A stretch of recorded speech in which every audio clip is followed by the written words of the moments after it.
and you don't bleed it, they're not going to buy it. And I think Doc hit on so many good things last night, but I think the biggest thing, and Doc is probably as good as anyone in that, is selling your vision and getting your team to embrace your vision. We talk about this, is you must have their heads and their hearts before you can get their execution. Okay? And it's, and I think, a lot of times people, especially as not being a former player in the NBA, people say, oh, he's this. They put everyone in boxes, whether if you're a former player, oh, he has a great way with players, or if you're not a former player, he's great with X's and O's. At the end of the day, to be successful, regardless of the level, okay, is you have to be able to try to push and challenge and get the best out of your players, and there's a lot of different ways to do it. What I'm going to do today is my topic. I'm going to talk about defense, okay?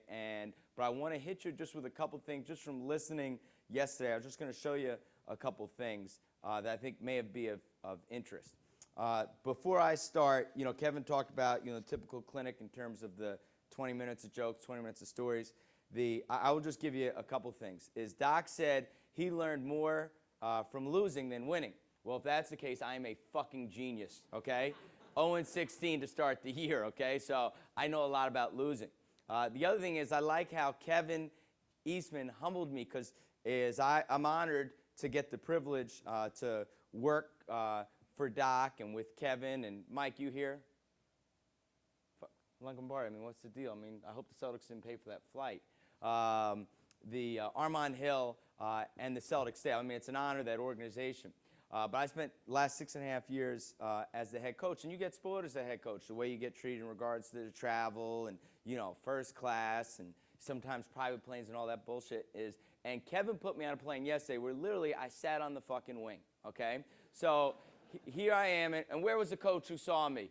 There you go. So he saw me, right? And he said, geez, I'm like this, okay? So, and I'm against it, and all of a sudden I said, well, it's going to be a little bit tough to work, but we'll figure it out, okay? And I had two, bottom line, it was like William Refrigerator Perry with a wig sitting next to me, okay?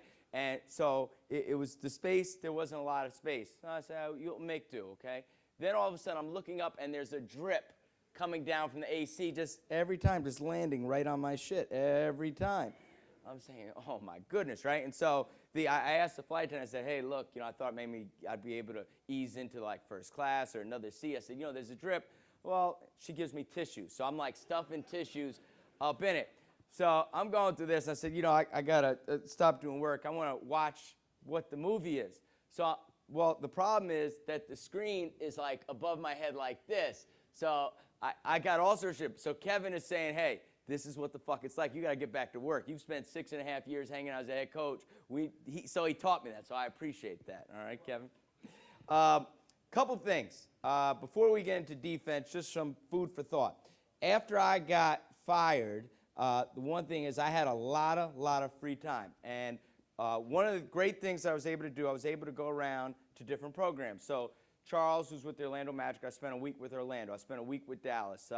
Bill Self and his staff, I spent a week with them. I'd see Mike D'Antoni with the Knicks. And it's unbelievable in that just asking guys, hey, can I come and watch you? Okay? It's the amount of knowledge that you get. And you just gain such a greater appreciation for what they do and how they do it, which really gave me just great perspective. The other thing that I did basketball-wise is I said, everything that you do on a daily basis in terms of people say, what's your philosophy? What do you do in this situation? How do you deal with players? How do you deal with end-of-game situations? Is I put it all on paper. And I would tell you it's a great experience, because when you have to put your thoughts to paper, it really crystallizes what you believe in. Because it's one thing to talk about it. It's another thing to be concise and precise and put it in. So I'll just give you an example. And as Kevin said, I will show you everything I have. There are no secrets, not in my mind. So this was a book. Now, unfortunately, the primary focus of this book not only was to help myself, but was to try to help me get a head coaching job. So maybe the book doesn't fucking work, okay? So the different categories, one was philosophy. Now, this is something I got from Jeff Van Gundy. And my information's a little bit different than Jeff's, but the concept was when you walk into the gym, we wanted our players to know right from Jump Street what exactly we were about. Because many times that happens. And in an NBA season, because it's so long, things can get hazy. They can get a little bit foggy where guys say, what is our identity? What are we all about? Well, every day when they walked in the gym, and hopefully this shows up on the, see if I can do this. Well, I guess I gotta go this way. I went to Indiana, not Harvard, okay? So the building blocks to success. So how we play, our core values, our culture. What are we about? That's what we're about. And so any point during practice, if we weren't playing hard enough, if we weren't sharing the ball, if defensively we were giving up threes, if we were giving up layups, if we weren't showing the competitive spirit, this is what we were about. And if you want to, feel free to copy it, whatever. And I think just from a reference point, okay, is I don't give a shit what level it's at, the guys they have to know, okay?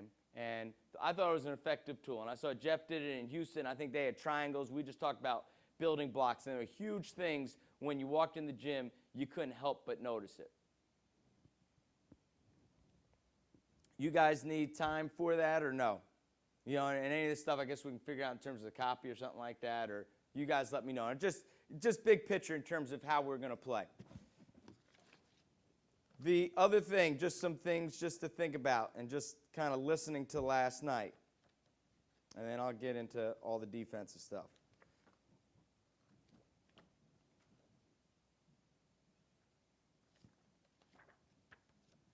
Let's see if I can find it. I'll get it. I'll do it at the end. I'm going to give you some. I like how Kevin deals in bullets, okay? So everyone obviously understands, I generally believes the impact of defense and how important it is. So I'm going to just throw you out just some numbers. And one thing to be careful with numbers, I was blessed to coach a guy named Jason Kidd. And Jason Kidd wouldn't believe any fucking number you told him, okay? It was never about numbers. But that made me a better coach because it was, well, what produces the numbers? Well, it's the play that produces the numbers. And so I'm going to share with you later as we get into defense in terms of the actual stats we use. But these numbers, I think, are pretty important, okay? Think about this. Over the last 10 years in the NBA, only one team in the last 10 years that finished in the top 5 in field goal percentage against did not make the playoffs. So you're talking about 50 teams over the last 10 years, only one, okay, that finished in the top 5 field goal percentage against did not make the playoffs. Now, if you look during that same time span in terms of top 5 scoring, it's not even close. It's like, 50% of the teams didn't make playoffs. So that's telling you how important it is to defend. Of the last 10 NBA champions, 8 of them have finished in the top 5 in field goal percentage against. So 8 of 10 NBA champs. Now, the balance issue in terms of you have to be a well-balanced team. Oh, I'm sorry, I screwed you up there. Apologize. 13 of the last 20 were top 5 field goal percentage against. 13 of the last 20, okay, in regards to the NBA champs, okay. 8 of the last 10 NBA champions were top 10 in both offense and defense, okay, which seems like a common sense thing, but which tells you is if you're only a defense, if you just coach the defensive side of the ball and you think that's going to be enough, well, it may get you to the playoffs, but you're not going to win a championship. You have to have balance. Okay.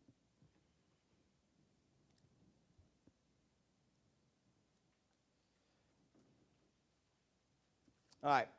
Everyone says, as you establish identity, who are we? Okay, and what are your objectives? Not what you do, but how you do it. So I look at the best NBA, the best defenses in the NBA, okay? Think about it. Just name who are some real good defensive teams in the NBA. Just shout it out. San Antonio, okay, who else you got? Oklahoma City, who else you got? Celtics, who else you got? Lakers, who else you got? You're all right in everything you're saying, okay? Orlando's right there. Orlando, I think, was number 1 in the league in field goal percentage against, right, Charles? Okay. Now, think about this. Orlando guards pick and rolls different than the Lakers. The Lakers guard pick and roll different than Boston. Boston guards pick and rolls different than San Antonio. San Antonio guards pick and rolls different than Oklahoma City. But all those, and everyone's right, they're all elite defenses. So right there, from a very basic standpoint, it shows you it's not what you do. It's how you do it. It's what you believe in. And from a philosophical standpoint, I'm going to talk about, when I get into in depth about defense, I'm going to talk about what we did in New Jersey over the last 10 years. what I am extremely, extremely excited about is the challenge of learning the Celtic way.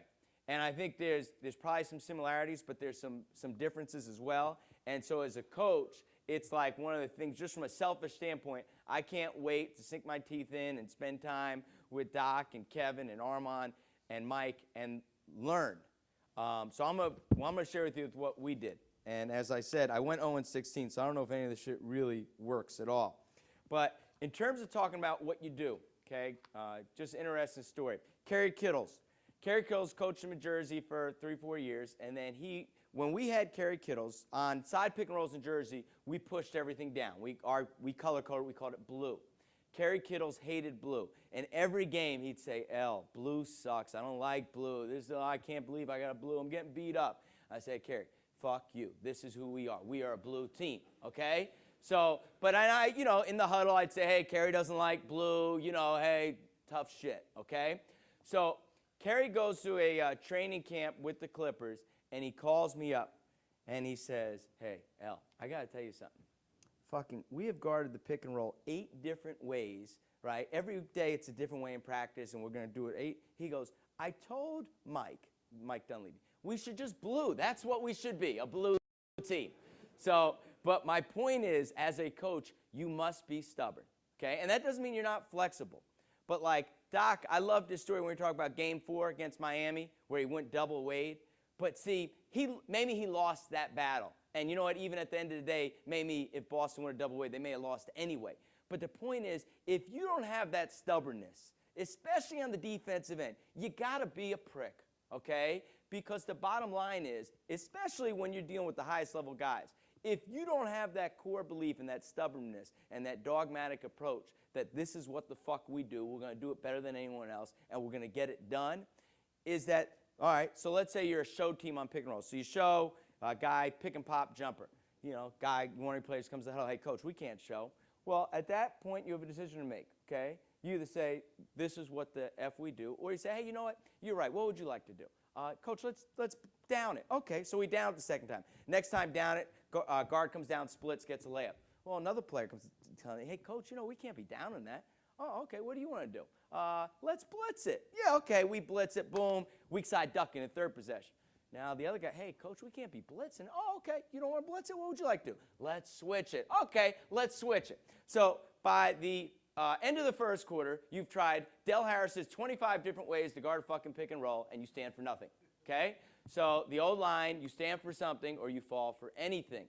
And I just listen to Doc, you could tell, and you have to have that belief. So it doesn't matter whether you're a show team, a blue team, a blitz team. Who are you? Do you rehearse it every day? Because your habits every day will determine your execution. If you don't have good habits, don't be surprised that you're not a very good team. And it's every day. Now, the NBA is a great challenge. When you go from college to the NBA, it's a great challenge because in college you have the great advantage of killing your players literally every single day, okay? In the NBA, you can't do it. And it's not because of guys that you can't coach them hard. No, it's just the fact you have to see the big picture, okay? Said it last night. 110 practices, 82 games, 8 exhibition games, and a postseason. Okay? I think what Doc did last year was brilliant. Now, Kevin, correct me if I'm wrong. There were many, many people when you guys were going through that stretch where people said, like, basically, what is Doc doing? Playing 10 guys. He, instead of playing Garnett 34 minutes, playing him 30 minutes, limited their minutes. And yet, he had the vision no one else had. But you got to have that belief. And I truly, truly believe it because especially, look, I'm a young coach. I'm always searching and learning. And sometimes, I know I can get carried away. You look at something, and then at the end of the day, it just brings you back home in that don't get caught up in what you're doing. Get caught up in how you're doing it and if you're holding your guys accountable for doing what you do.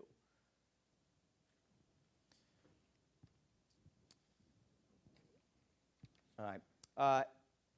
For us on the defensive end, okay, is just some quick bullet points with it, okay, that you must have a defensive system, a way of doing things. It must be based on principles.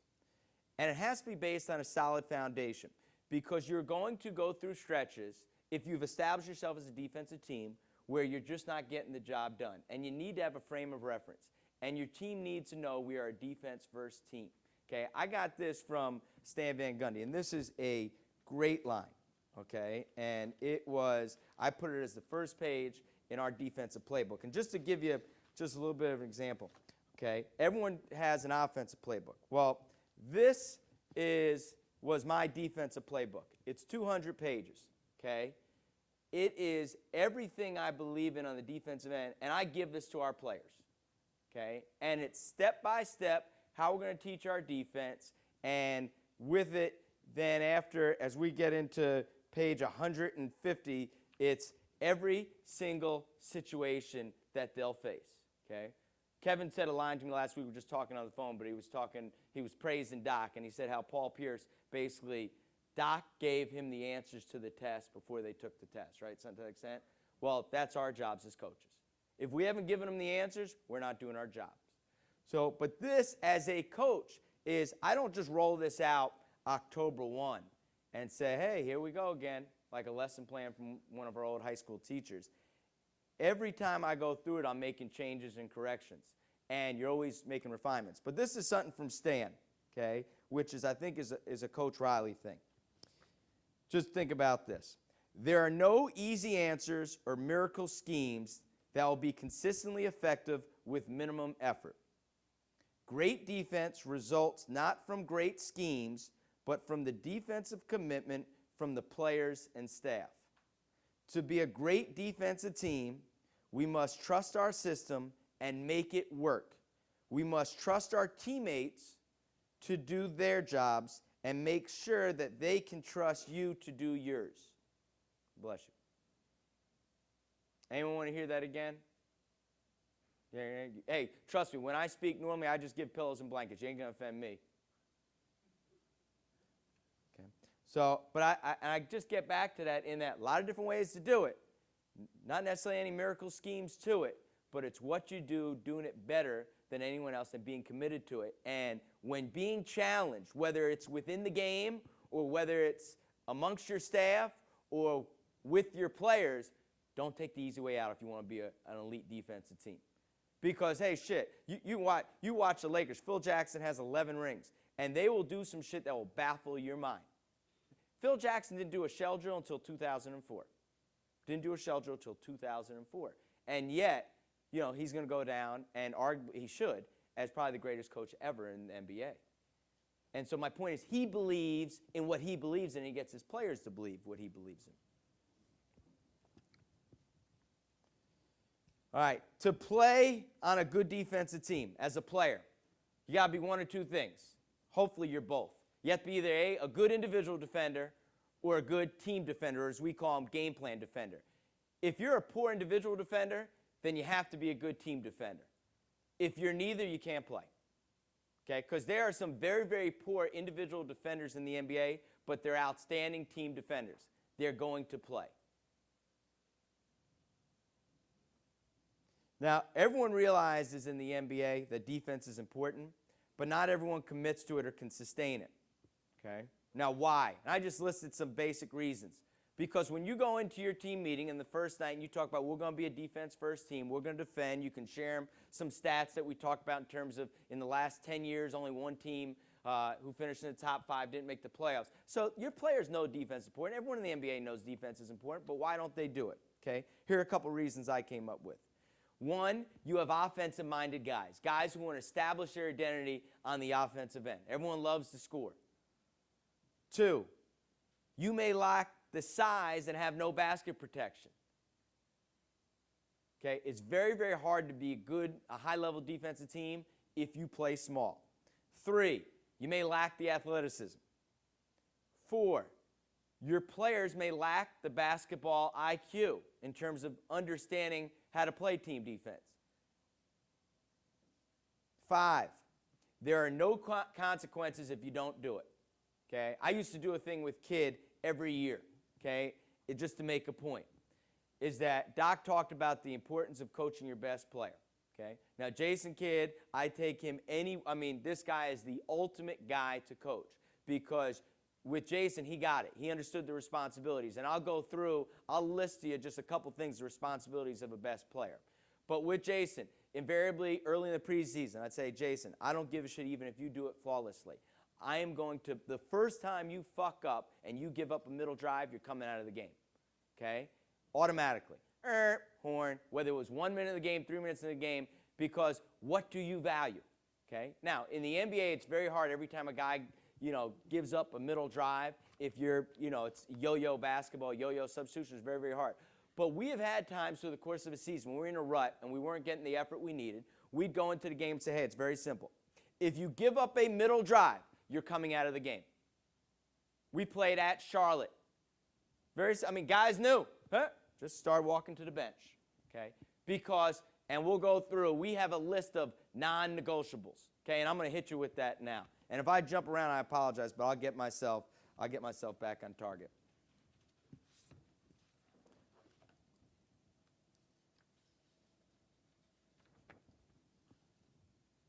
Can everyone see this?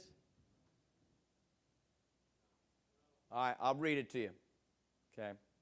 The non-negotiables, okay, defensive non-negotiables.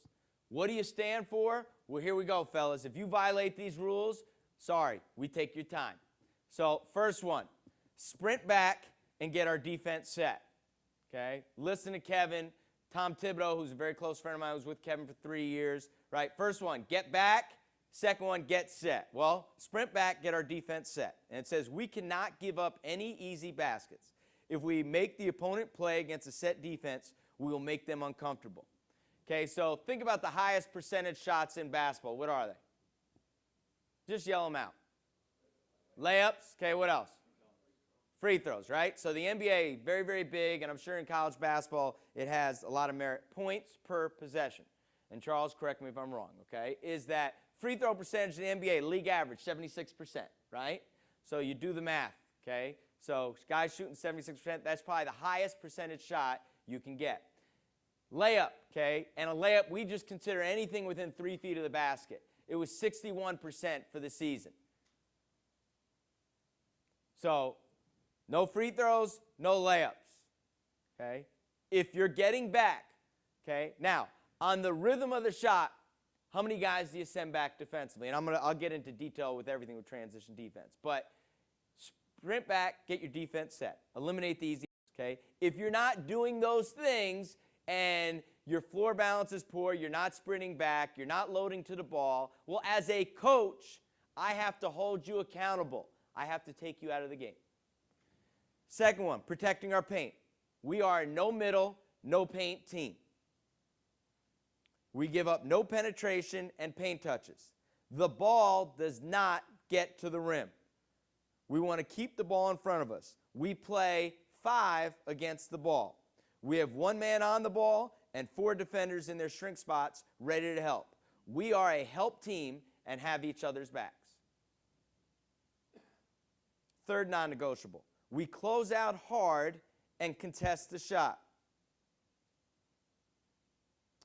Now, many times you'll hear, as coaches we say it a lot. You hear a lot of broadcasters when Jeff and Mark Jackson and Mike Breen do the national games. Jeff a lot will talk about multiple efforts. What is multiple efforts? When someone says, hey, look, what a great multiple effort defender he is, Kevin Garnett. Think about this. Multiple effort, okay? So I'm Kevin Garnett. I show on a side pick and roll. That's 1. I sprint to the rim to recover. That's 2. There's a baseline drive, okay? You guys call it what, a launching pad? I sprint outside the launch pad, outside the block, right? And I get there to trap the baseline drive. That's my 3rd effort. The shot goes up. I contest it. That's my 4th effort. Shot goes up. I block out. That's my 5th effort. I go and rebound the ball. That's my 6th effort. So that's just one basic example. Multiple effort play. So Kevin Garnett, in that hypothetical example, did 6 things in 1 possession. Okay? So again, a lot of times, we hear these things, and it's, again, what they mean, they can mean something different to each guy, but that's what it means to me. Okay? So closing out hard, contesting the shot. So it's not enough just to help. You have to recover and contest. Fourth non-negotiable, play aggressive defense without needless fouls. So get back, get set, protect the paint, and now you really have to apply really good ball pressure. And I'll get into all specifics in a minute in regards to how we guard the ball, where we direct it, arm's length away, technique, the whole 9 yards. But I just kind of want to give you a big picture first. And last non-negotiable, all 5 men must block out and rebound. So no layups, no free throws, and then the third highest percentage shot, this year I think it was 42% from the corners, is the corner 3. So if your defense is built upon no layups, no free throws, and corner 3s, well, scheme-wise, you have to be consistent with that. And that's something you have to drill every single day, and you have to, there has to be an accountability. And that's, I'm getting back to why teams don't guard. And if there's no accountability and your guys don't know what you stand for, it's very, very hard to be successful. Now, in an NBA season, you're not going to be able to isolate all the things. Think about this. Every day we try to work on these areas, and there's nothing different that you don't do with it, okay? Individual defense and closeouts, okay? Fran brought it up, okay, closeouts. Doc, I already could tell the pride. The Boston Celtics are the best closeout team in the NBA. That's one. The second thing that you work on daily, transition defense. The third, pick and roll defense. Fourth, post defense. Fifth, catch and shoot defense. Sixth, rebounding. Seventh, scramble and disadvantage situations. Now, how long you guys practice, Kevin, as you guys get in the middle of the year? So, an hour. Okay. So, with that, now, I just listed 7 areas on the defensive end. Now, there's no way in a Boston Celtic practice or in a net practice, we didn't even fucking practice. Fran talked about this, like, last shot and celebration. All our fuckers did was celebrate. That was it. We didn't do the last shot shit. We just celebrated, okay, for nothing. Well, the coach got fired. That was a big party. But my point is, with these 7 areas, as a coach, because you want to address them, is you can't isolate all the skills every day. So whether it's picking a couple in terms of points of emphasis, today, this is what we're doing. We're going to take 2 areas, our catch and shoot defense and our pick and roll defense, and we're going to drill it. Or you come up with combination drills, which I'll go through again with you, okay, is we do drills that start, they involve 4 different facets, a catch and shoot, to a post-up, to a run-out pick and roll, to a closeout situation. So it's combination drills that involve multiple actions. Was there a question? Yeah. Sure. Individual defense and closeouts, transition defense, pick and roll defense, post defense, catch and shoot defense, rebounding, and scramble and disadvantage situations.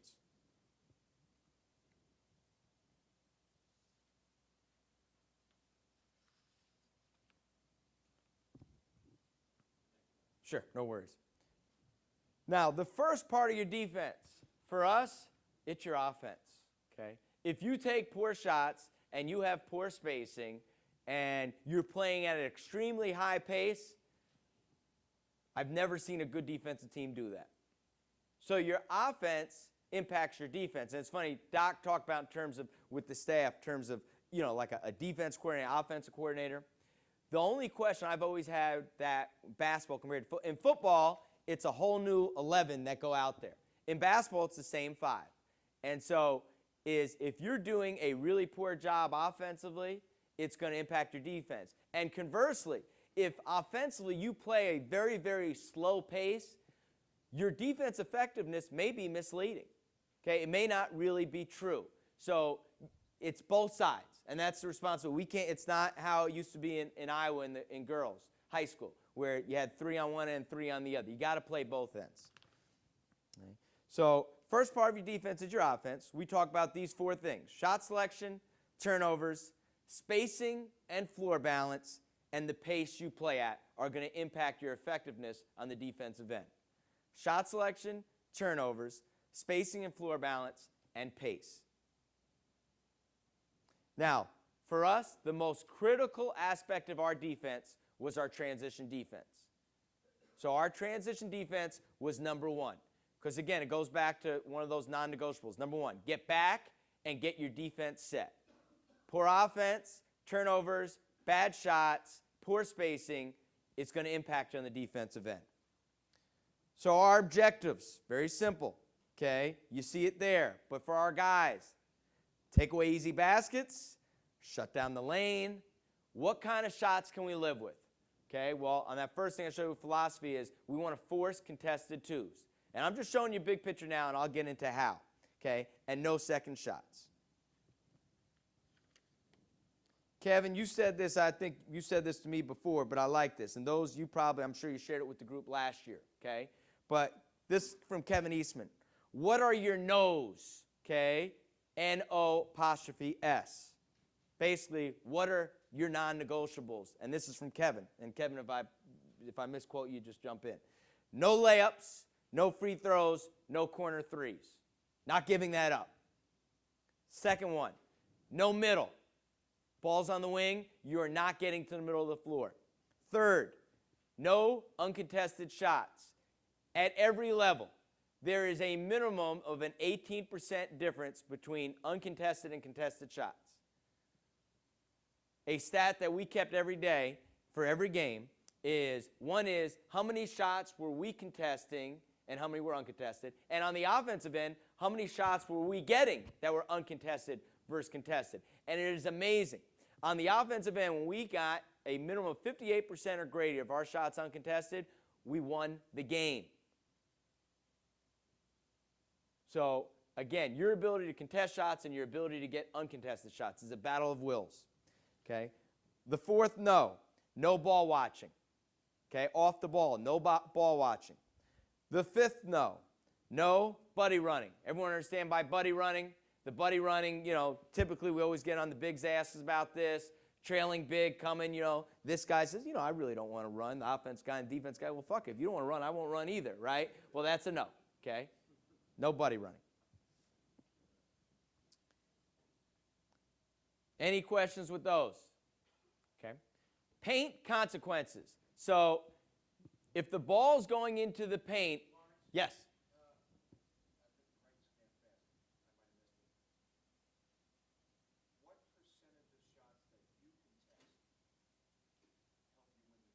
Great question. Yeah. We wanted to contest a minimum of 60% of their shots. You had to do that. And I think I may even have the exact thing I'll look at, but it was at least 60, may even been a higher, may have been like 63% that we figured was like a winning equation for us. And what is your definition of a contested shot? Good question. So a contested shot for us, right? We use the terminology, we want to contest high and we want to contest hard, right? And we have to be in an ability where we are impacting the shot. It's not enough to put it in front of their face, but we jump as they jump, and we want to impact the shot. And it's very, very tough because it's a little bit subjective in terms of, how, what is a contested versus uncontested shot. Just a little sidebar. We had our coach guy, Cliff Robinson, all-time great defender, played 19 years in the league.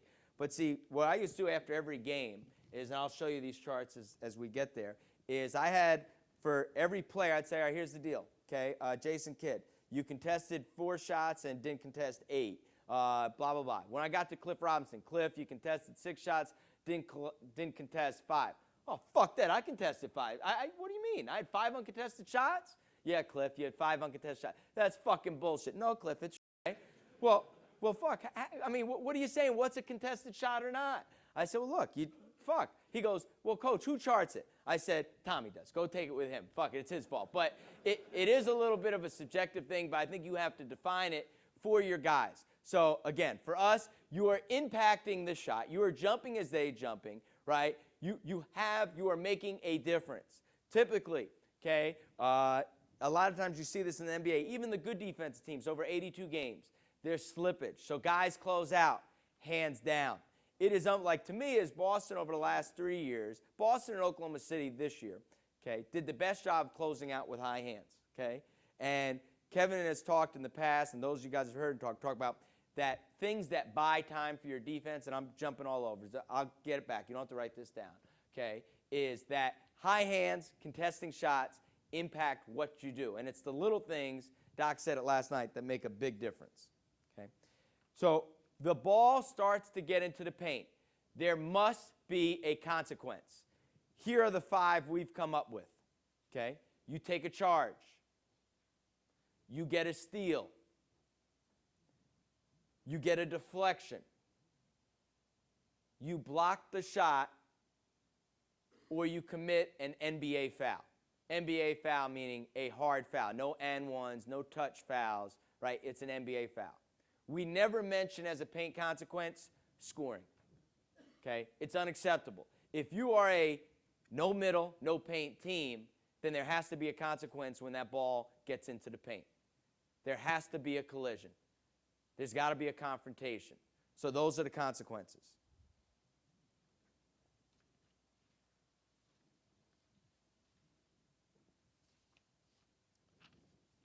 I want to hit on, before I get into all the meat, is Kevin talked about talk yesterday, and then he asked if I was going to think. So this is a combination of things that are in the playbook that I have, and also things that Boston, what they've done.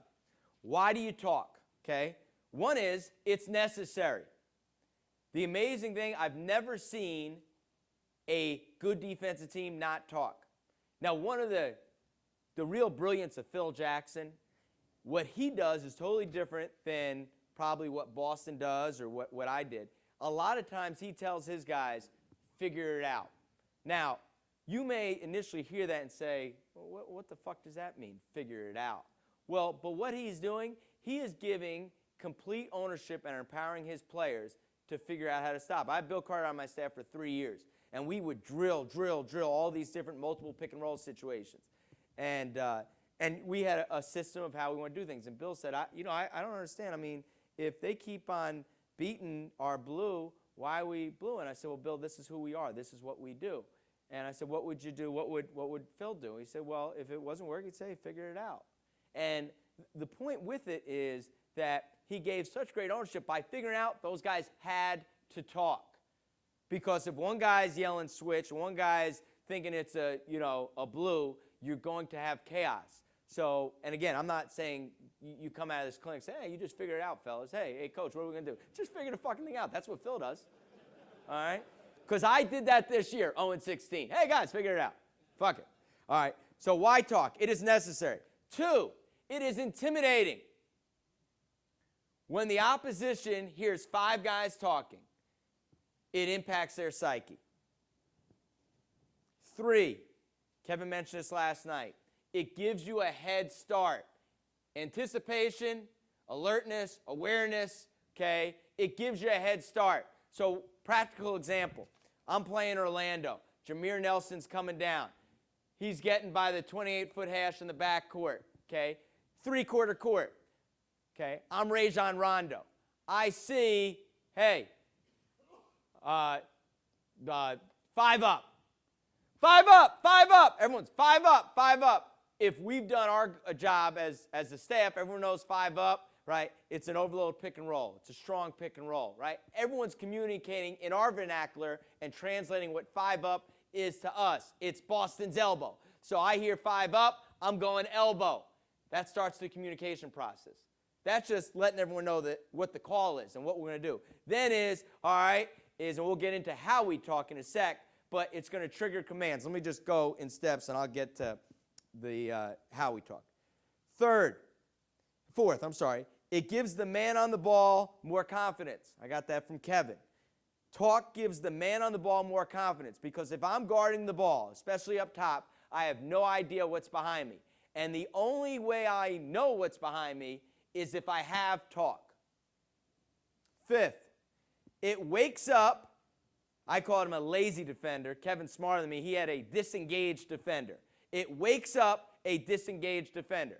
If everyone's talking and you have a guy on the weak side who is disengaged, so to speak, it forces him to get his antennas up. 6, it catches a mistake before it happens.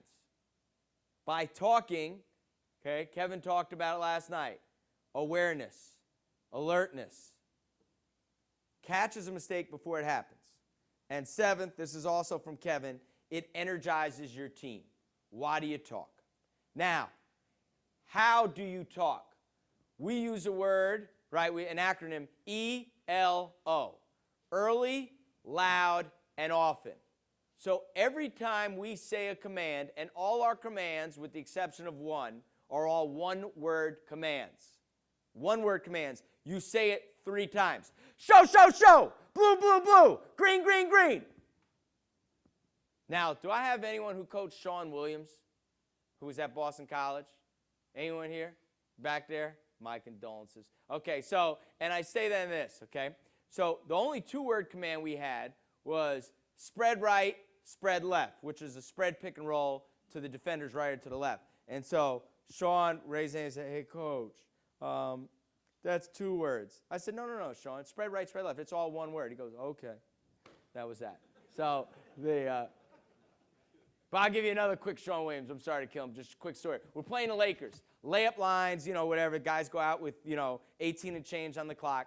And 8 minutes in the layup lines, I'm not out there for the game, but our general manager's watching us. Sean Williams goes up to Larry David, right, the Curb the Enthusiasm guy, and he's talking to Larry David for a couple minutes, blah, blah, blah. And so game's over. We actually won the game, beat the Lakers. So after the game, our general manager goes to Sean Williams, Sean, fuck, I'm really impressed. You knew who Larry David was. That's, like he was shocked that Sean Williams knew who Larry David was. And Sean goes, who? And he goes, Larry David. He goes, what are you talking about? He goes, before the game, you were talking to Larry David. He goes,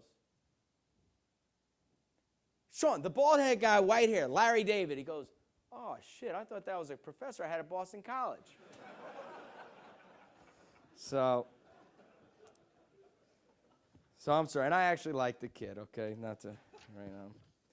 All right, so there's talk, okay? So with your commands is you have to have a communication to talk. In the college game, I think Coach Krzyzewski has mastered the art of communication and understanding talk. But within your system is there can be no gray areas, okay? We use the term, I think, Kevin, you guys use it as well, trust the talk, trust the coverage, right? You guys use that? Trust the talk, trust the coverage. So there is going to be times where situations arise in the game where it's not exactly how you rehearse it on a daily basis. And so here comes a flat pick and roll, straight up, back to the basket, and it's called weak, weak, weak. Well, let's just say for whatever reason, weak meaning you're pushing the guy to his weak hand, to his left hand. Let's say the call, even though it was wrong, was show, show, show. Well, again, as the guy on the ball, I have to trust the talk. So instead of pushing him to his weak hand, I'm going to push him to his right hand because I am trusting the talk. So trust the talk, trust the coverage. You can never be wrong if you are early, loud, and decisive. That's ELD. Early, loud, and often is the 3 times, but early, loud, and decisive. Best talker I ever coached was Kenyon Martin. Okay? Kenyon Martin, literally, you could put him on the front line with anyone, he would call their commands too. He was that good. Unbelievable defensive IQ. Okay? He was the best. Quick one about him. Kenyon had a stretch where he had 8 flagrant fouls in 1 year. Okay? And, now they're taking his money. He lost $352,000 because of it.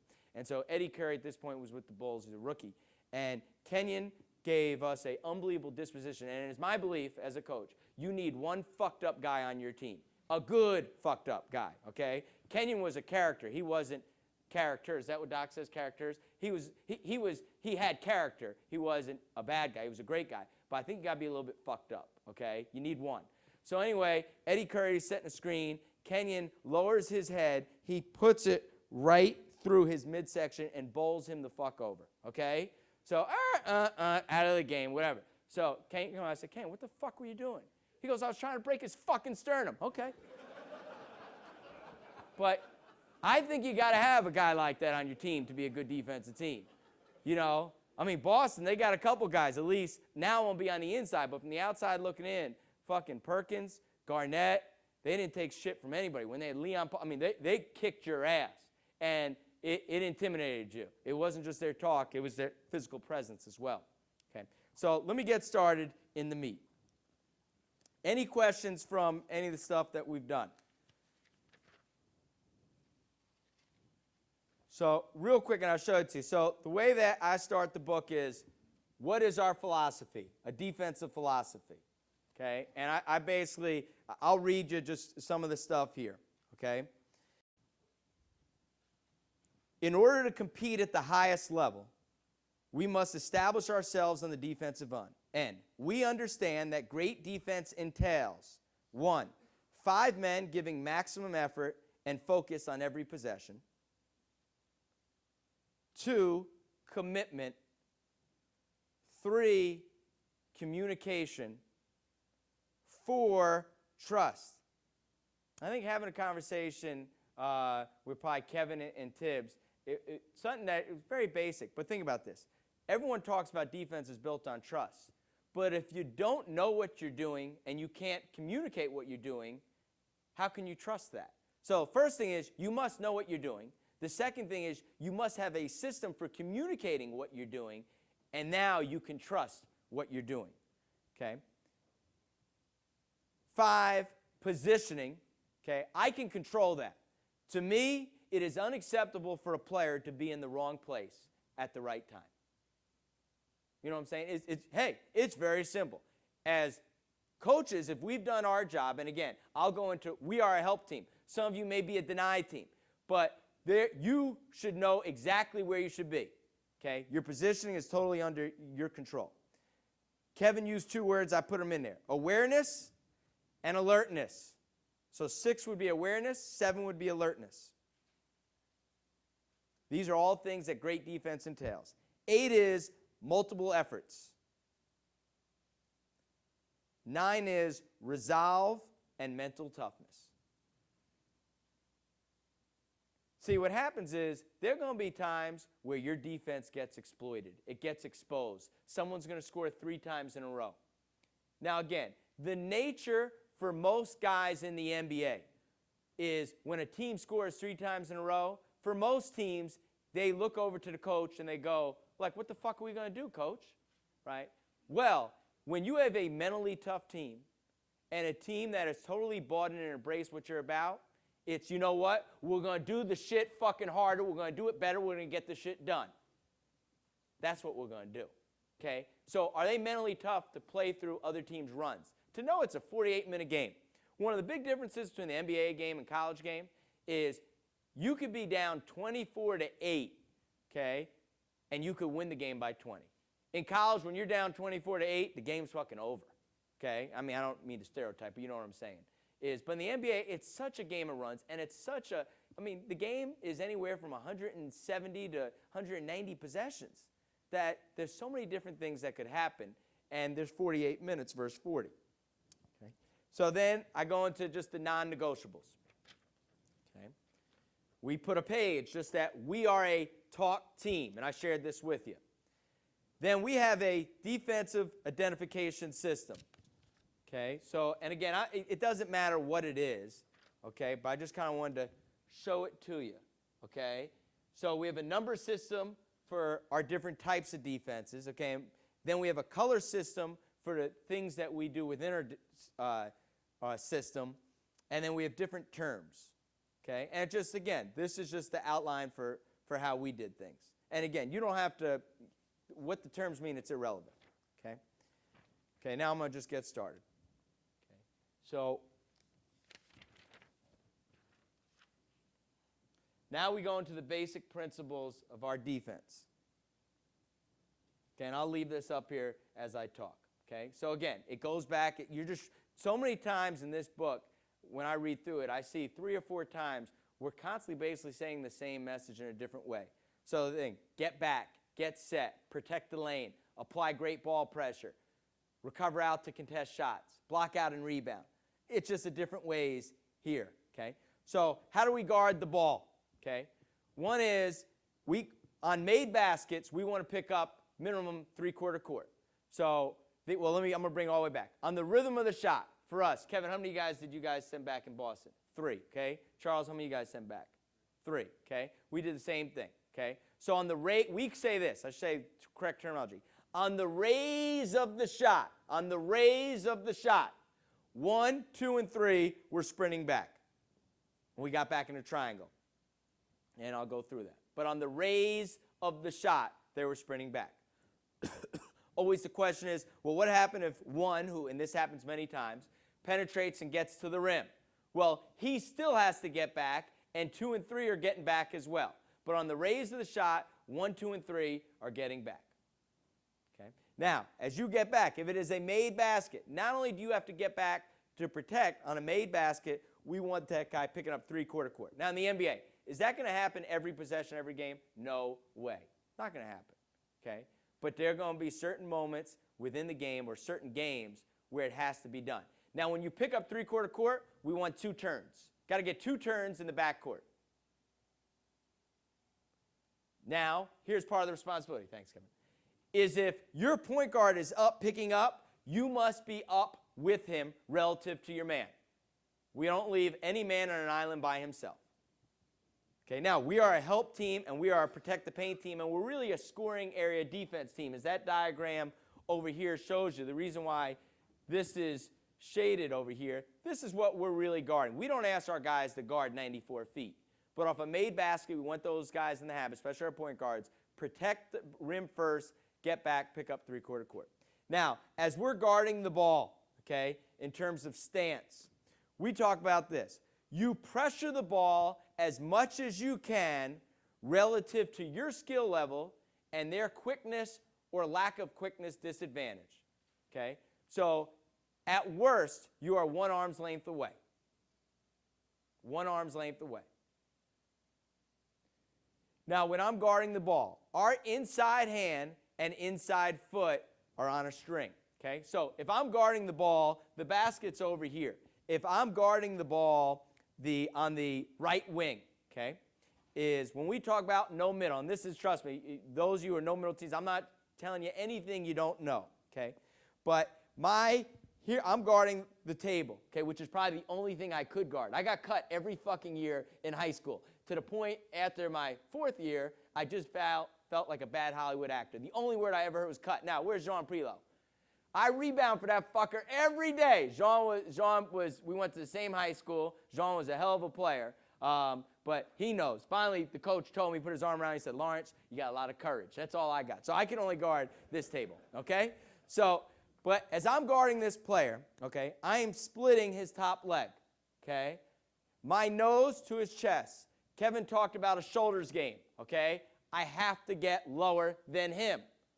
Okay? Now, my back foot is not an open gate. I am square in a no middle, influence him really to the baseline. Okay? If I open up this back foot, there's no way I can defend his first dribble.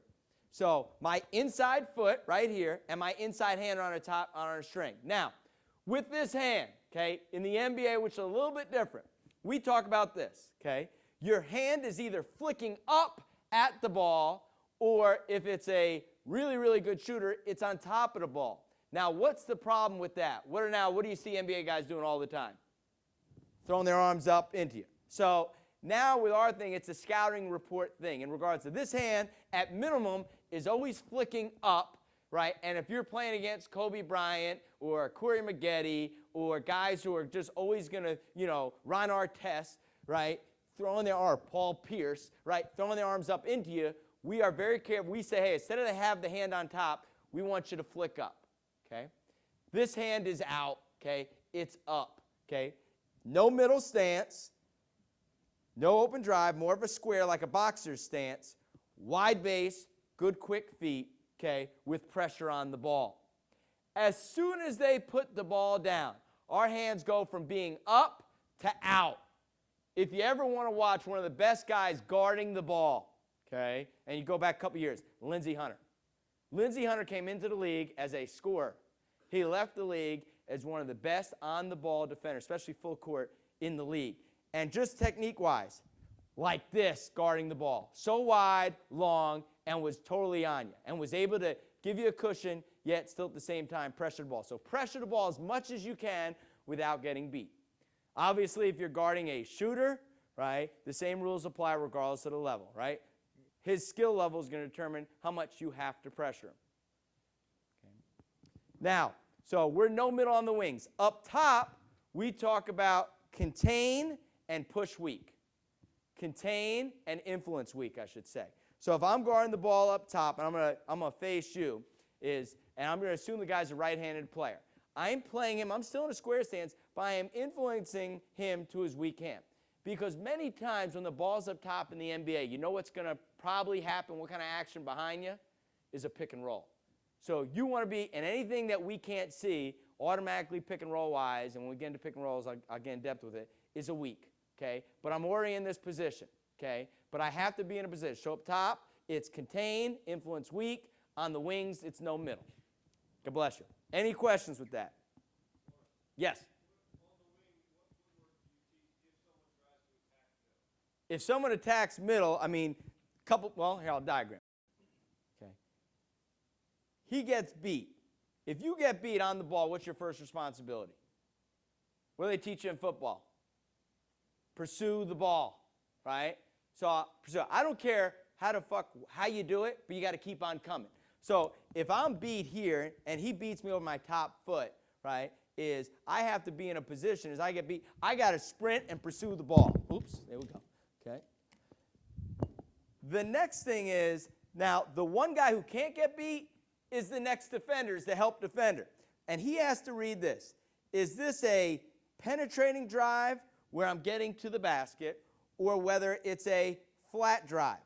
Here's the difference. If it's a penetrating drive, we execute a go move, okay? Meaning it's a blow-by. When you don't defend the first dribble, it's called a blow-by. He gets beat. X2, he is automatically going to put his chest in the dribble lane and stop the ball. Because X1 got beat and he sees that X2 pulled the trigger and took the ball, he is going to kick weak. So if there was a pass from 1 to 2, X3 would go here, right? X1 would go weak to 3. That's called a run and go move, which is called a go move. Full body help. Now, if it's a flat drive, and if I'm going too fast or if I don't make sense, please don't, just tell me, okay? If it is a flat drive, it is a stunt and recovery as he squares up the ball. Penetrating drive, you get beat, full body help, we call it a go move. Flat drive, non-penetrating, stunt, and recover. Any questions with that?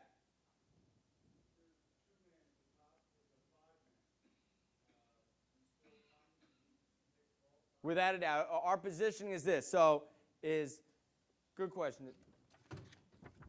Is that we want our defense, okay, because we talk about shrink spots, okay? So if the ball is over here, we have one on the ball, okay?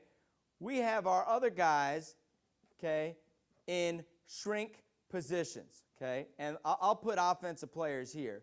But so our defense, okay, now Boston, probably not the same case, but we were a front team, okay? So what we said is we want to pressure the ball as much as we can without getting beat, no middle, right? We want to make sure that we take away the post up. We fronted it. We had elbow, right, and boxes support, okay? So we were always in a position. So regardless of who that was, you had to match up. Now, we'll get into differently. If this is Ray Allen, we have what we call step-up rules. When you have to step up to the shooter, you're probably not going to give as much support. But by and large, especially if it's a five-man, you should be sitting at that elbow anyway. And the thing is, by being in these positions, you just think about defensively, if I have the ball here. So here I have a guy who's harassing me, who's putting aggressive ball pressure on me. Off the ball, I'm showing you a wall, okay? Doc talked about last night how with LeBron and Wade, they basically saw a box. Well, that's your defense, okay? That's what these guys should see. They should see no strong side options, okay? And by being great pressure on the ball and off the ball, being in your shrink spots, okay? And I'll kind of hit you. I think that's the next thing we're going to talk to is the shrink spots.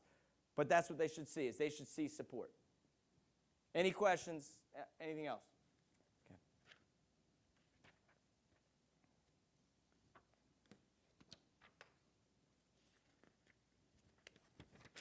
Just some bullet points here. okay, with individual defense.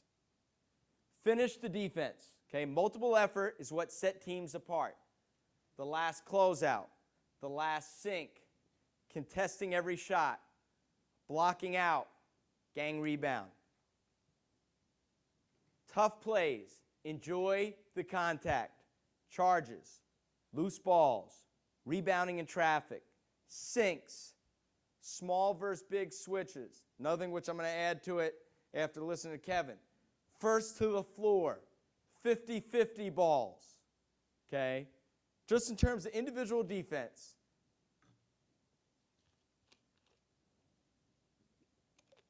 Excuse me, multiple effort and enjoying the tough plays.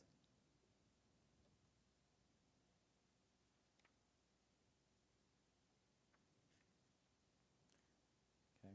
Now, in our book here, okay, just so you see it, is we go through and it's, okay, defense on the ball before the dribble, okay? Again, playing a live ball. How do we play it? Where we influence it. Whether it's in the post or on the perimeter, we tell our guys, look, it is your responsibility to defend the first dribble. And we say, catch the first move, right? So I'm guarding the ball. He makes his first dribble. I got to catch the first move, and then I got to contain the second. Catch the first, contain the second. We do the same thing in post defense. Catch the first move, contain the second. I'm okay. You can take those away. I got the bottle. Thank you, Matt. Okay, stance. Talk about nose to his chest, wide base, back straight, heel-toe concept. Don't open up the gate.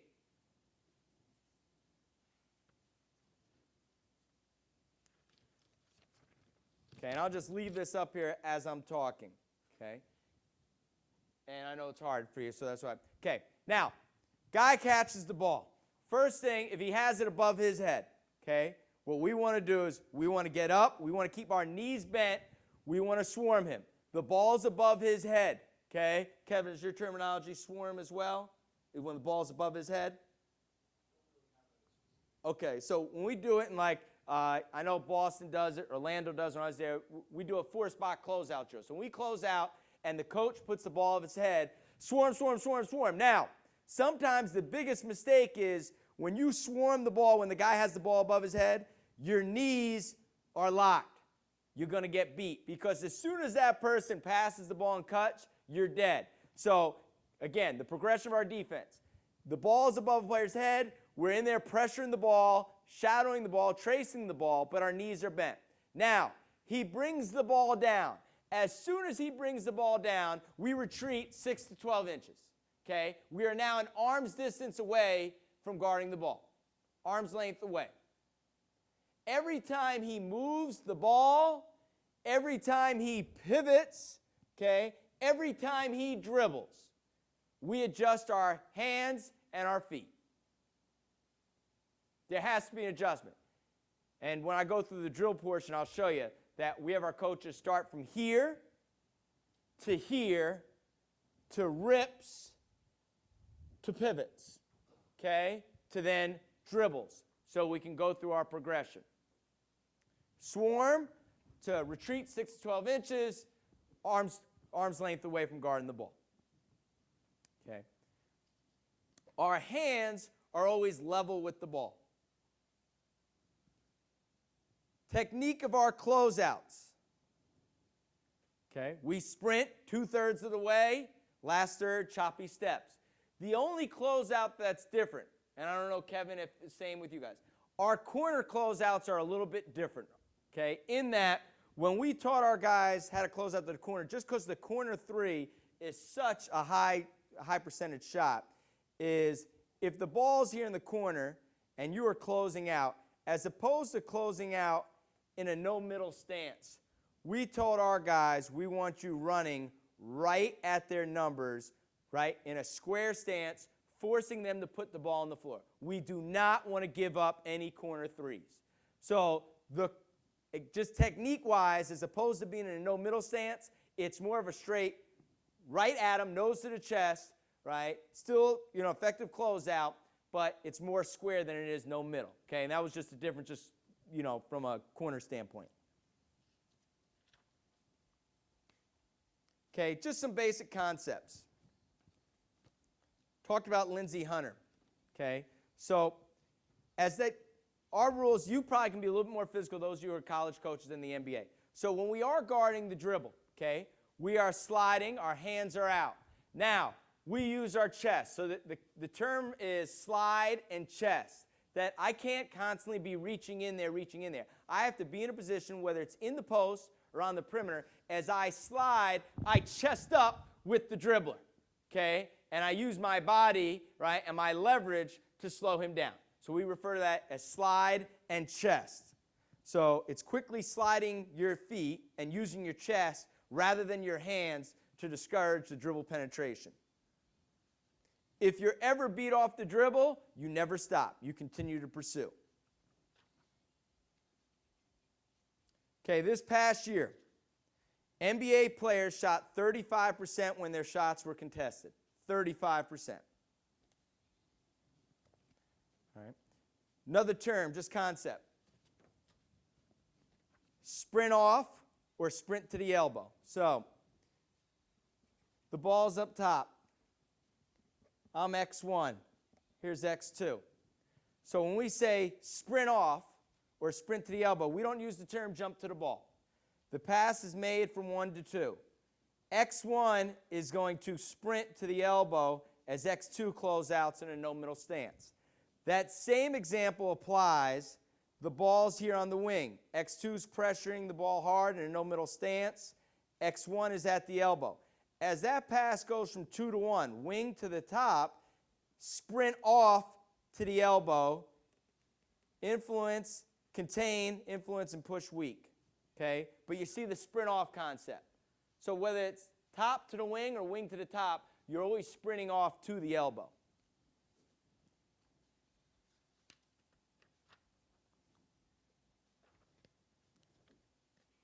Okay, transition defense. First thing, we will not give up layups, deep post-ups, open threes, and we will not commit any unnecessary fouls that lead to free throws. So layups, open threes, deep post-ups, needless fouls. We talked about this. There is no way a team can make one pass and get an open shot against our defense. It's impossible. They have to, if you're going to be a high-level defensive team, they got to make at least 3 passes to come close to an open shot in a transition situation. I got this from Kevin at the Florida Clinic. I thought it was great. And let me see. I think I wrote it down. If you have one back in transition, it's going to equal a dunk, okay, for the other team.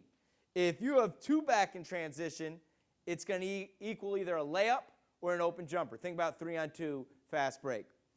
If you have 3 back on defense, it's going to equal probably a jump shot that may or may not be contested.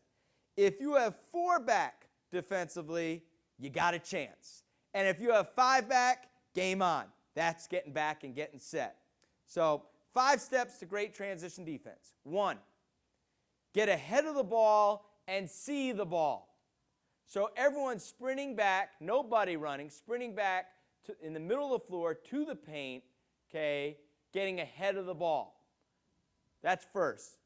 Everyone talks about the first 3 steps offensively in transition, offense. Well, what about the first 3 steps transition defense? Your first 3 steps. Many times what happens to teams that don't get back defensively, those first 3 steps are like, and then it's too late. Those first 3 steps, you got to win those. Second thing is, stop the ball above the 3-point line. And if you think about that, once I have the ball stopped, okay, so we're in a transition. I think I have it diagrammed here, but it may be easier for you to see it this way. As that ball is coming down, okay, and X1's here to stop the ball, okay, if he can get the ball off the middle of the floor, as these other guys are sprinting back, okay, what it allows them to do is it allows them to load to the ball, okay? And I'll show you a better diagram. But so is I got to stop the ball above the 3-point line, and then I got to try to get it out of the middle of the third. Because once we can get the ball out of the middle of the third, we can really load to the ball, meaning we can really get to our shrink spots. As I call ball and stop ball, the other 4 guys are using their voices and their fingers. We call it point and talk. Who's my matchup? And as we know, it may not be the guy you had in a dead ball situation, okay? Open shots beat you in transition. Mismatches rarely do. Open shots beat you in transition. Mismatches rarely do. So point and talk off the ball who your matchup is. 4 was loading to the ball, and 5 is off the ball, think, help. Penetration kills you in transition. Think, help off the ball. Sprint back, point and talk, load to the ball, get to your shrink spots, think, help, and talk, help. Here are our goals in transition. We must sprint back. We must, Doc talked about offensively, he likes to score as much as possible in the first 6 seconds of the clock. We call that an early strike. Quick strike is the first 6 seconds of the clock. Take away their early strike. Take away their offense in the first 6 seconds. Make them throw at least 2 passes in transition. Our objectives. At least 2 passes, it's just going to buy time. Defend the team. Don't defend a man. Defend the team, don't defend a man. And you must find and recover to shooters.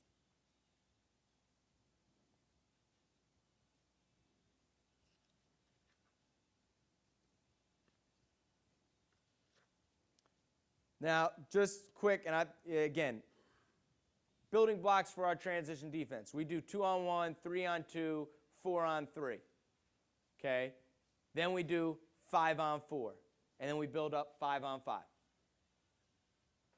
Now, all you guys, I'm sure, have done these things. To me, one of the best transition defensive drills out there. We do it, I would say, 75% of all practices for the last 10 years. 5-on-4 scramble. And as I get into it, because I know I'm running on time, is I'll mix in the drills with the talk. So 5-on-4 scramble. It's 5 offensive guys versus 4 defensive guys. Offensively, you can get in any alignment you want. But for the purpose of this, I'll just put them 3 out, 2 in. We have 1 guy on the ball. We have the other guys in shrink spots. Okay? We put the 5th defender, and everyone will do it, but for the purpose of this, I'll make it X5. He can go anywhere he wants in the front court. Okay? He can rim, 3, wherever he wants to go. Offensively, here are your rules. You are trying to score. Okay? You have a maximum of 5 passes you can use. When you catch the ball, you have a maximum of 3 dribbles. We put 18 seconds on the shot clock because we deal with the 24-second shot clock. We account for the fact that it was advanced, right, in 6 seconds. So you have 18 to score. Now, 18 to score 5 against 4. Now, what you're working on here is obviously disadvantage and scramble situations. You're working on your shrinking. You work on guarding on the ball. You're working on your talking, okay? And you are busting your ass. And so from a defensive standpoint, we gave you the offensive restrictions. From a defensive standpoint is that the closest man to the ball theory, okay? Guard the ball, okay? Now, where does X1 go? What you got? Who said it? Elbow, right? He's sprinting off, okay? And again, these guys are in position. It's 1 man on the ball. The other 3 guys are in their shrink spots. Now, as soon on the raise of the shot, what are 1, 2, and 3 doing? They're getting back. So on the raise of the shot, 1, 2, and 3 are sprint back. Because if they don't get back, because you don't have to take the ball out of bounds in this drill, okay? It is thrown on a score, thrown down for a layup. So 1, 2, and 3 have to get back on the raise of the shot. The next thing you're going to be working on, and again, if I need to slow down, just tell me to slow down.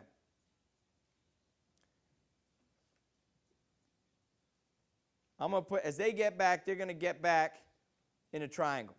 Okay, and let's move 5 off the box. Is now as X4, because now the guys are on offense, come back on defense. Okay, what you're working on now is you're protecting first against the easy basket. Okay, then the first big, is he able to kick your small out? So the offense is attacking down the floor. Okay. Are we able to, and again, the timing of it, right, and where the ball is will determine it. But if he's able to bust it and kick it so X3 can now close out to 2 and we can keep our bigs in or our smalls out, we want to do that. To me, 4-on-3 scramble and 5-on-4 scramble are 2 of my favorite drills because they're 2 of the more realistic things that happen in disadvantaged situations. So offensively, again, moving the ball, you should be able to score 5 against 4, but now you're at a disadvantage in terms of getting back. Get back, get your defense set, and we're playing. Okay? And the way we do it is we go 5-on-4 to 5-on-5, we come back 5-on-5. We finish where we started.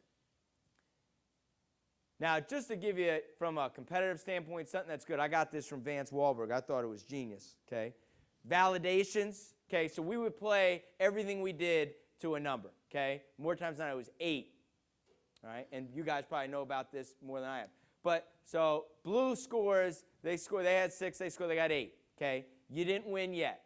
The one who got the winning bucket, okay, say it was Kevin, he got the winning bucket. He now has to go to the free throw line, and we made it a live situation. So it would be a live free throw situation. He has to make the free throw. If he makes the free throw, blue wins. If he misses the free throw, it's live, okay? So it's free. If white gets the rebound, it's dead. If blue gets it, they can go back up. But let's assume white gets it. They have, obviously, inside position. Blue went from 8 to 6, and we go again. So now we're playing. Same thing. Let's say blue. Let's say now Billy, who's on the blue team, makes the 8th bucket. Okay, again, if he makes it, game over. If he misses it, so you missed the second validation, your team has lost the game. So what you're doing, a couple things. One is, who wants to take the game-winning shots? See, and we chart all this, and it's listed every day. We have a daily chart and a cumulative chart. So we know, because, you know, it's interesting in the NBA. For us, like Vince Carter, he would take the majority of the game-winning shots in the games. But was he doing it in practice? Or was he letting a role player do it in practice? Well, you'll know if everything you do that's competitive, you do the validations, you'll know, 1, who's taking the game-winning shots and making them, and 2, who can make pressure free throws. And it's not real pressure because it's just, you know, you and 13 other guys. When you throw 19,000 fans in there and it's on the road and it has playoff consequences or winning a championship, a little bit.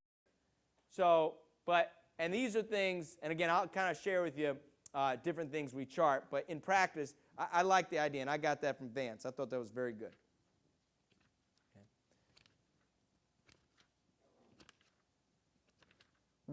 Because I know, okay, I'm going to hit you on just a couple basic premises, then we'll get to pick and rolls, okay?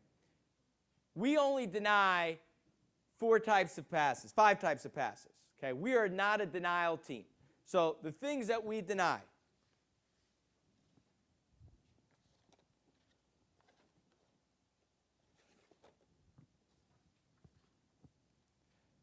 Again, in Jersey, we were a front team.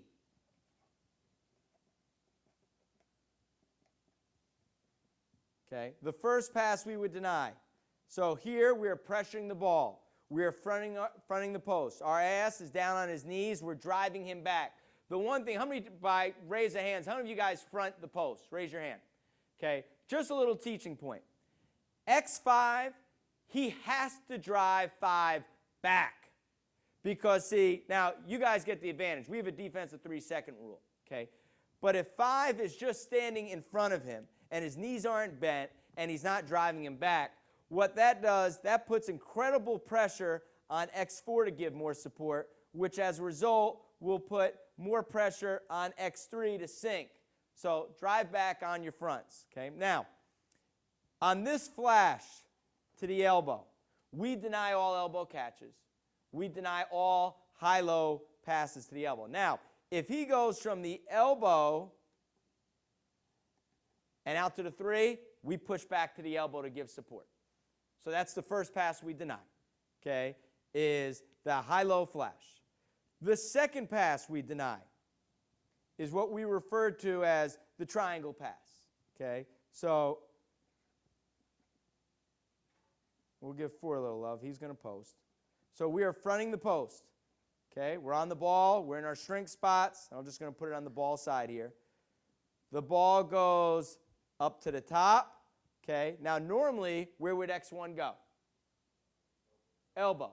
But when we are fronting the post, okay, which is our base defense, so the call is green, green, green, early, loud, and often, okay, is instead of X1 sprinting off to the elbow, he is denying 1. Because what we don't want to have, Doc used the term, or maybe Kevin, you used the term, okay, is inside, outside, inside. Well, we don't want that to happen defensively. It's if by any chance, as it goes over here, it doesn't get back. We kill it on the first side. And if you think about most NBA offense, most of it is first side offense, whether it's a pick and roll on one side of the floor, a post up on one side of the floor, a turnout on one side of the floor. They involve their 2 best players. In Miami, when they won a championship in 2006, it was Wade and Shaq always on the left side of the floor. Well, if you are fronting the post, you're applying great ball pressure, and you are shrinking behind it, you are basically saying, you know what? You're not playing against, you're not getting it done against us. Okay, not on the first side. You're going to have to get movement. Question? Exactly. Well, it's a disadvantage. You guys, because you guys do whatever the fuck you want on the weak side.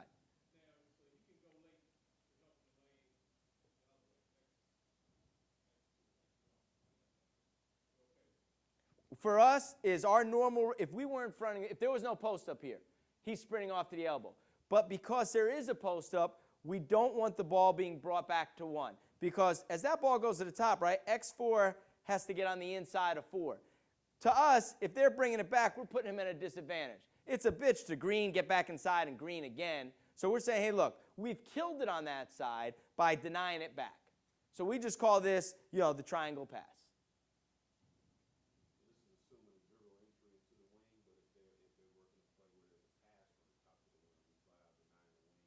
We don't deny any wing passes, okay? The only pass we're denying is when we're fronting the post and the ball is, once it goes to the top, we don't let it get back to the wing, okay? The next pass we deny is any flash to the elbow, okay? You see this a lot in the NBA. In the triangle, obviously, it's prevalent. But any flash to the elbow is a denial, okay? We do not allow any elbow catches.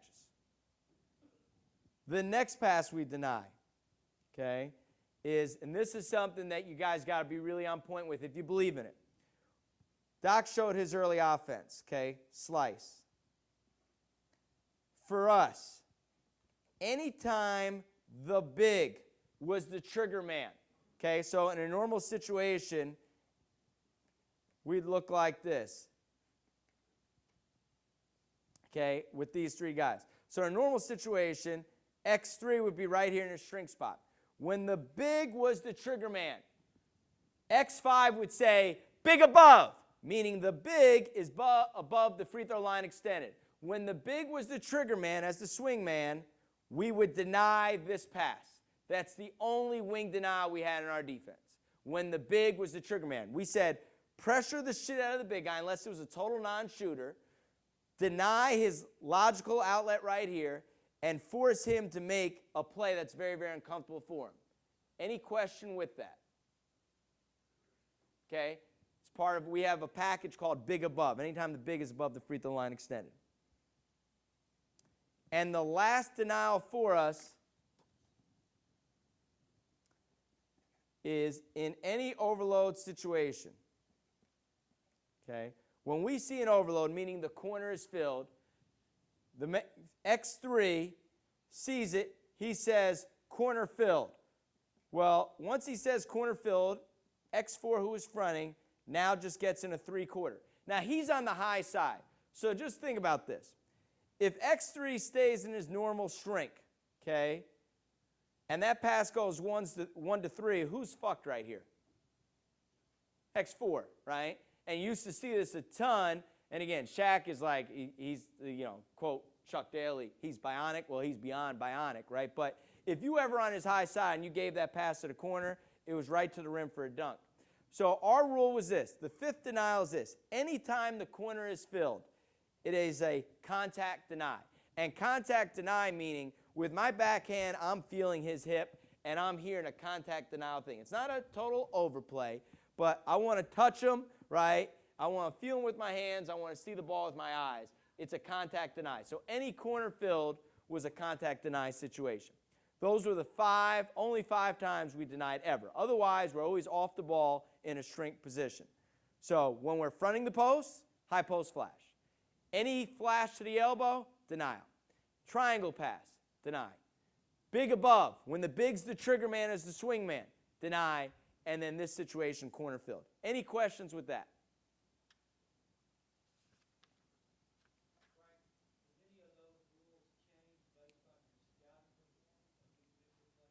If it was yes, scouting does impact, but as a general rule, I'd say it's probably 90-10.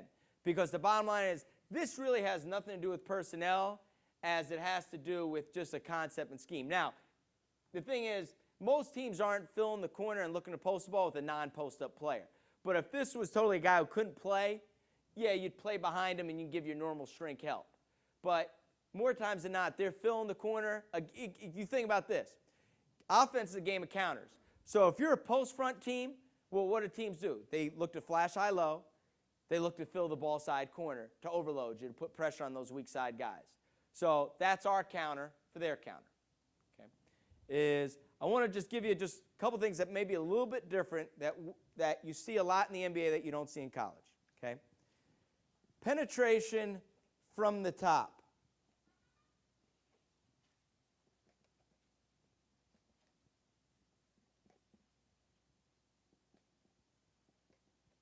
Okay, just by a show of hands. When there's penetration, one penetrates to the rim. Just raise your hand. Who would have X2 as the helper? Okay. Now, here's our rule. You start in a shrink. It's 3 S's. Shrink, he drives. Stunt, step to shooter. Step up to shooter. We are not giving up the corner 3. Now, what that means is this. As one drives, X5 has to step up early and meet the penetration. Well, as 5 meets the penetration, offensively for 5, like Kevin talked about, like the oh shit, like 5 going under. The other thing we taught our guys, as soon as 5 steps up, offensively 5, we want him raising his hand. We want to throw the ball up in the air. 2 best guys, they no longer play together, with Chris Paul and Tyson Chandler. Step up, boop, lob. So now that puts pressure on X3, okay? But we are meeting the penetration with the low man. More times than not, it will be a big. We do not want to help from the strong side corner. So your 3 S's, shrink, stunt, step up, meet the penetration of the low man. X1, anytime you are beat, continue to pursue the ball and try to square it up. X3 has to sink. X4 gets to the level of the ball. Now, I just want you to hit you on this last concept. Because whether it's penetration from the top, penetration on the baseline, pick and roll rotations, okay? I talked about last night, there's a difference between rotation versus random. And I'm going to just show you a couple examples because I went over and I still want to share some things with you. Let's just say on this situation, theoretically, look, X5 steps up, okay, he meets the penetration.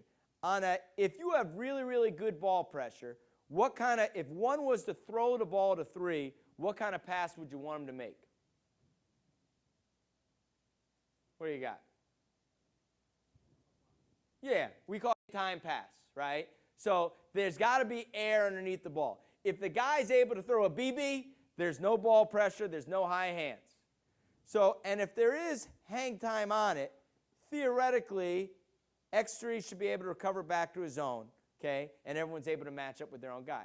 But let's just say in this situation, and it shouldn't happen a lot, if x3 gets totally engaged with 5, so can everyone see this, or I need to do another diagram? Okay, so x3 is engaged with 5. This pass goes from 1 to 3. If x3 is engaged and he can't get out there, what he yells is, X! X protection is this, the top guy in the eye. And I'll just do it here. So x3 and x4, this is an eye. Okay? The ball is here. Okay? 3 is pinned on the inside of 5. 4 is splitting the difference. Okay? The pass is here. x4 is the top man in the eye, gets the first pass. The swing pass here. Now, different teams will rotate differently, okay? In your textbook, many times we'll say the bottom of the eye will get the next pass. But you know what happens really in an NBA live speed game? What happens more times than not is x1 is getting the next pass. x3 would kick weak over here, wherever the relative to where the ball and offensive player is, okay? That's X protection on top penetration. Now again, if you're Xing a lot, you're not a good defensive team because you're not giving multiple efforts, you're not keeping the ball out of the paint, you're not putting good ball pressure on it. All the things that should be non-negotiables for you, you're not doing. Let me just give you some more just X protection.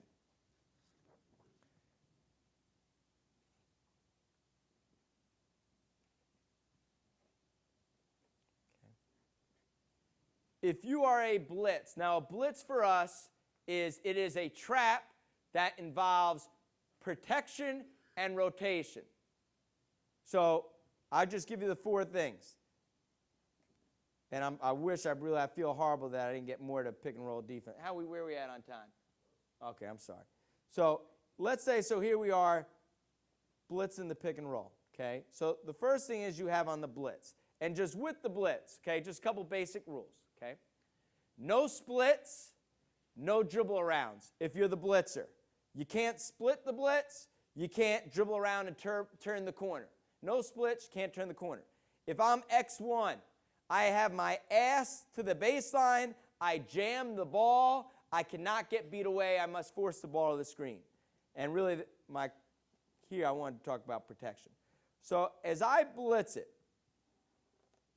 okay, and I'm focusing on just is anytime there's a blitz, you have the trap, then you have the protection. The protection is a triangle, okay? So x5, x3 form the bottom of the triangle, x2 is at the top of the triangle. So you have trap, you have protect. On the pass, if the pass is made back, okay, we always would like to rotate big, big, okay? Here's your rotation. So trap, protect, rotate. The next one now is pursue. Now this is what I want to get to, the protection of how you pursue. It's not random, okay? It is a system of playing, whether it's, as we showed you, top penetration or here in a pick and roll. If the ball is here and you're blitzing and you're rotating, is x5 offensively is going to flood to the ball side.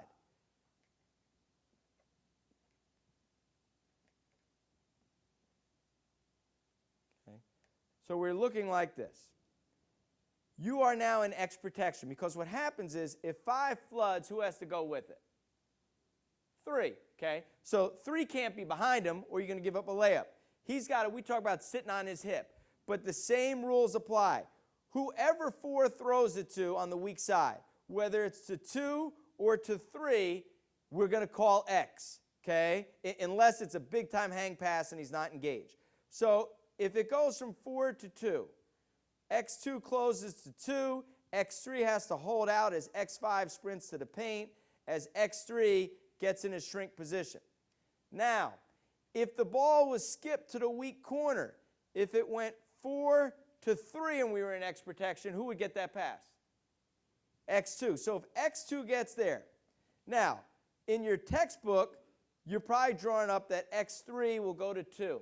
The reality is on this pass, x1 is sprinting to the ball, that when that ball is swung, it makes common sense for 1 to go to 2, 3, because he can't leave the basket until he sees 5 is there, to kick weak, to get in help position ready to match up with 1. Does that make sense? Okay. And the reason, again, and I apologize that I didn't get to the pick and roll defense, but with protection, in any sort of protection, your X protection, baseline drive, top penetration, pick and roll, any blitz of a pin down, it's all the same. So it's not random. It's rehearsed on a daily basis. Okay? That X protection is X protection regardless of the situation.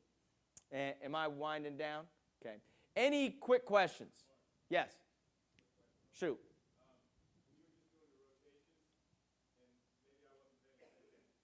Nah, you from Teaneck. You fucking were thinking about something else. My question is this: when you were just doing the rotations, X4, he was just automatically just running back into the paint. Yeah, anytime. I'm sorry, John. He would be the guy, I guess, the last guy in the rotation, maybe, or he might go into the paint and just cover one of the bigs. Yeah, so anytime, again, that's like the multiple efforts, is I'm in a blitz mode and I blitz. As soon as I am always sprinting back to the paint, okay? If the ball is past the head, I'm sprinting back to the paint relative to my man in weak side, where he is, okay? I'm in weak side position. If the ball is passed back, I am sprinting to the paint, to the rim, to kick the small out who is sinking, okay, in a help position. And if the ball was all the way swung around, depending on what your rules were, there's small rotation, which is just 1, 2, and 3, and there's full rotation where you would leave the block. Any other questions? Say it again. Shot block? Be taller than me. No, we thought there are some guys who have a great gift, okay? For us, we want to block the ball with the hand nearest to the ball, okay? Just one thing, and this happens a lot in the NBA. Kevin hit this a little bit, and it kind of refers to shot blocking. When you have guys that, bigs, okay, especially, is we tell our guys, if you can't block the shot, okay, and especially if they are leaning towards you and you can't block the shot, you must throw your arms back, okay? Throw your arms back if you're not going to block the shot. Now, in the NBA, we have a restricted circle. So the rule with that is that the foul is going to be on you unless you go straight up. So you are allowed to jump straight up. There can be contact. It would be a no call more times than not. So if you can't block the shot and the ball, it's coming towards you, chest up, but throw your arms back. This is automatically going to be a foul. Throw your arms back. If it is a fadeaway post move, we never go for the block. How many times do you see this?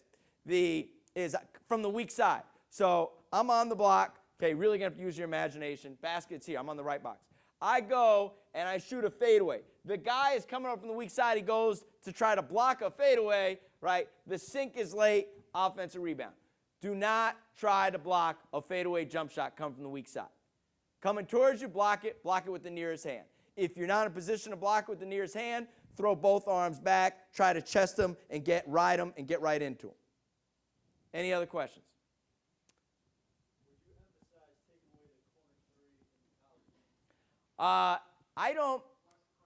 Would you emphasize taking away the corner 3 in the college game? Would you emphasize taking away the corner 3 in the college game? To me, and again, you guys help me out.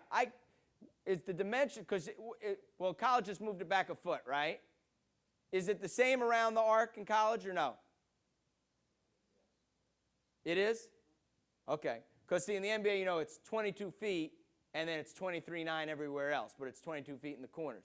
But if it's shorter distance, I definitely would. Plus, I think San Antonio really was the first one to, really introduce this to the league, is that if I'm driving, my natural thing is I'm trying to get to the rim, okay? And I'm looking, my peripheral vision is who's in the corner and who's at the rim. Well, if the corner's taken away, I think it eliminates one strong side option, which is going to force me to be a little bit uncomfortable.